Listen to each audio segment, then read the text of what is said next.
यरमई हरदी हरदिया दुभ पातर है। यरमई हरदी हरदिया दुभ पातर है। यरमई हरदी हरदिया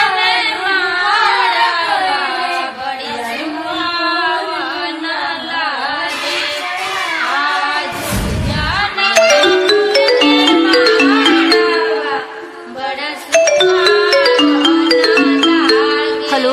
हाँ हेलो। कहाँ बाला? घरे बनी। अरे जल्दी आवा ना। अरे इतना जल्दी कब आ? हमरा ये सब कुछ नहीं सुने के, जल्दी आवा ना। अरे तो इतना घबराइल काहे बड़े? हमरा जिंदगी और मौत के सवाल बा, प्लीज जल्दी आ जाना। ठीक बा आओ।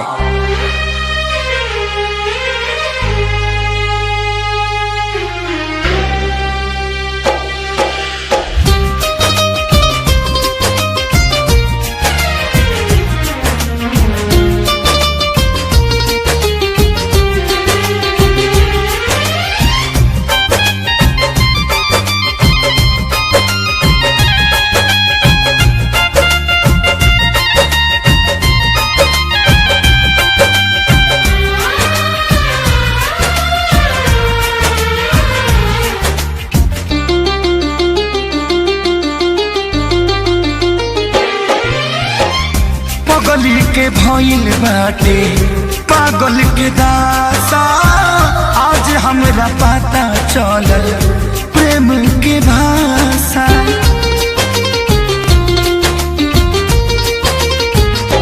हाँ पगली के भइल बाटे पागल के दासा, आज हमरा पता चलल प्रेम के भाषा।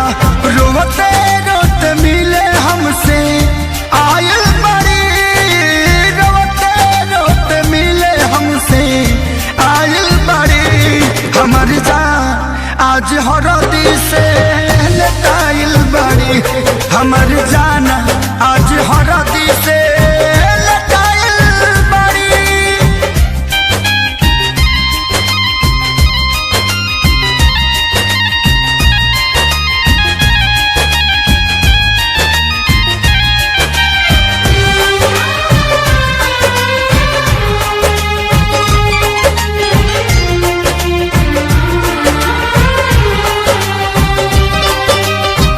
घर परिवार देख खोजत होई जा, छतिया कमुड़ी धके रोवा तारी एही जा।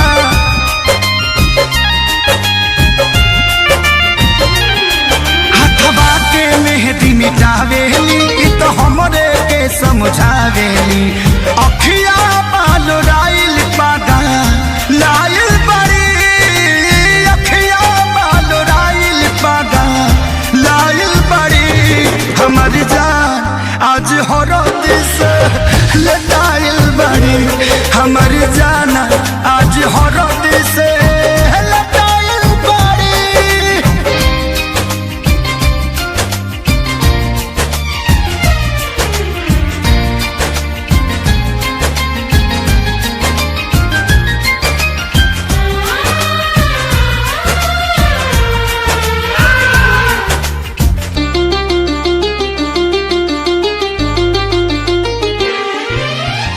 रोवला से इनका झर बनावा के पाता, प्यार के मतलब रब जिया जुए बुझाता।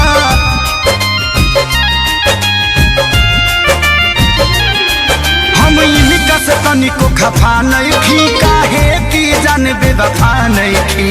अखिलेश के खेसारी खाती भुलायल बड़ी, अखिलेश के खेसारी खाती भुलायल बड़ी।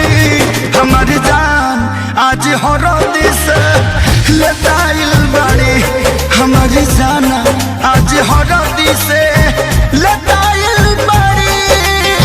ए जान हम तो के छोड़ के ना जाए। सुना कुर्बानी के नाम ही तो प्यार होला, और प्रेमी से बढ़ के परिवार होला। सबके इज्जत के बात बजान, तोहरा चले के परी चल।